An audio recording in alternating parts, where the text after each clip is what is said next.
this Diwali series is we're going to touch on a few things. We want to cover about 3 or 4 things. 1, it has to be simple. 2, it has to be vegan or vegetarian. 3, it's got to be tasty. And 4, you probably have all the ingredients already, or at least they're not expensive to source. I've got some olive oil in the pan there.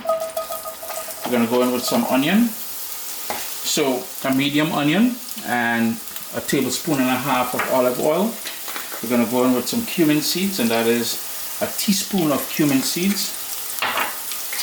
I need some black pepper in there, so half a teaspoon of black pepper. We need some garlic, so I'm going to put 3 cloves of garlic. And the reason why I'm mentioning everything is because this recipe has already been posted on CaribbeanPot.com, so I will not be reposting it.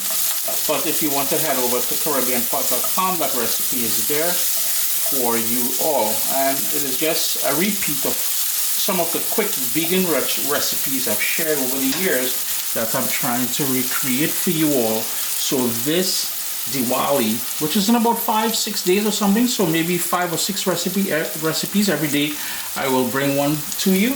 I'm going to turn my heat down to low and let that gently cook for about 3 minutes. Got a lovely aroma in the kitchen here.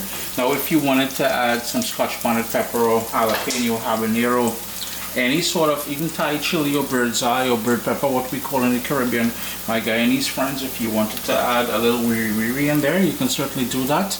I'm not adding any pepper whatsoever to this. People complain, Chris, you cook with too much pepper. Well, I'm satisfying the soul today. Boom. Curry powder. You need 2 tablespoons of that curry powder. Your favorite curry powder. Hit that, another quick stir. Heat still on that sort of medium low. Actually, I would turn it down all the way down to low now because I don't want to burn the curry. In my humble opinion, burnt curry is disgusting. Don't burn your curry. 4 minutes later, the spices which makes up that curry powder would have bloomed by this time. The entire kitchen would have that lovely aroma of a wicked curry happening. I'm going to turn up my heat to medium now, and this is where we're going to start adding our chopped cabbage. And this is medium cabbage, half of a medium cabbage that I shredded up here. You can cut it into any sort of size and shape that you want. I'm going to add just a couple tablespoons of water to the pot just to help deglaze the bottom there, and in a second I will stir it. And to confirm one more time, these are recipes I have shared with you all before.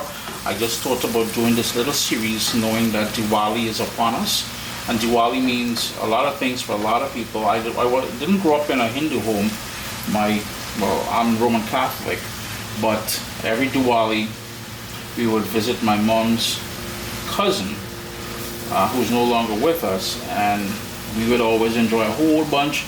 Well, for me, the only real thing I look forward to around Diwali time was what we call bussin bamboo and fat korma. I know people get offended by the word fat korma, but it is what it is, fat korma.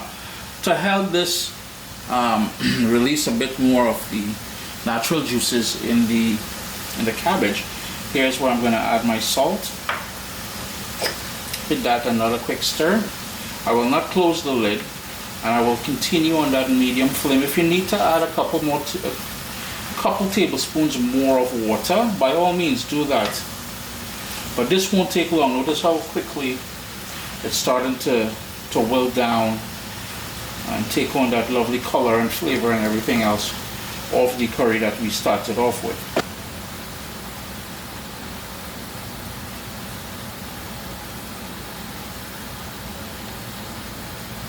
It's been about 5 minutes since I added the cabbage to the pot, so here's where you're going to start personalizing things.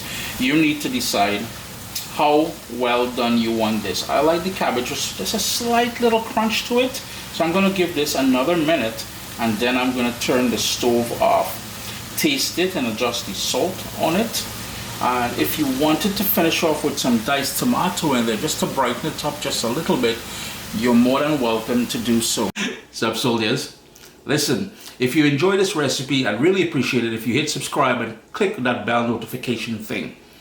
If you've made the recipe, take a picture and send it to me. Email address down here. I mean, trying to tell people the email address, them butts will take the address and do all kind of thing with it. And tag me on Instagram at Caribbean Pot. I really appreciate you guys, and thanks for being in my kitchen with me today. Irie. Chris here, CaribbeanPot.com. Always a pleasure having you all in the kitchen with me.